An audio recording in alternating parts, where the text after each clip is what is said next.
Hello and welcome to my channel. Today I am going to show you how I made this bright rainbow Christmas tree.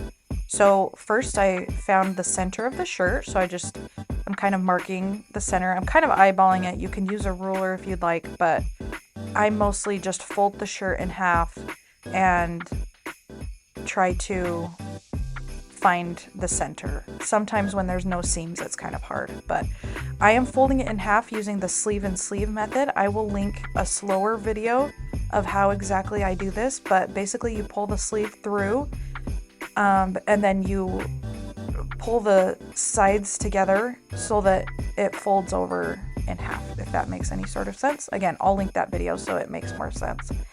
Here I'm just drawing a diagonal. This will be the tree. So I'm accordion folding it right along that line, just trying to make a straight line using that line I drew with a washable marker.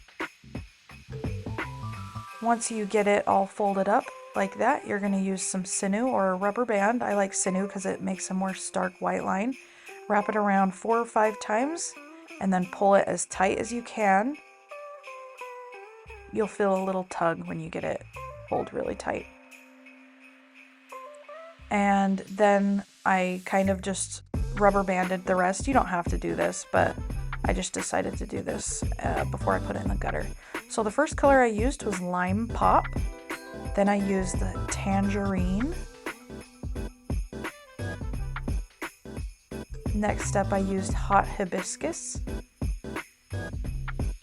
and Be More Pacific. Then I used Spanish Lavender, and I repeated those colors. So I did Lime Pop, Tangerine, Hot Hibiscus, just continued it down the line there. And then for the top, for the Christmas tree, I used Emerald Green. If you want a more solid green, you'll want to use liquid, but for this one I did ice dye. You'll see how it's kind of a little more abstract. Then you're just going to put your ice on there and put it on an incline. The incline isn't too much of an incline because you don't want the colors to muddy. I would say it was probably about 6 inches inclined. And you'll let that sit for at least 24 hours after the ice melts.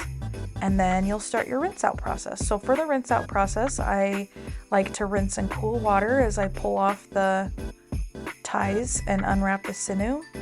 And then I like to wash it in hot water.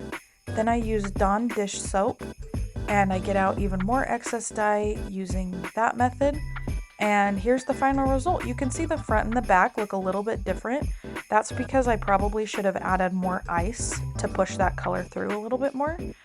But that's a good example of how you learn with every project you do. Comment if you have any questions whatsoever. I love to chat. We'll talk to you soon.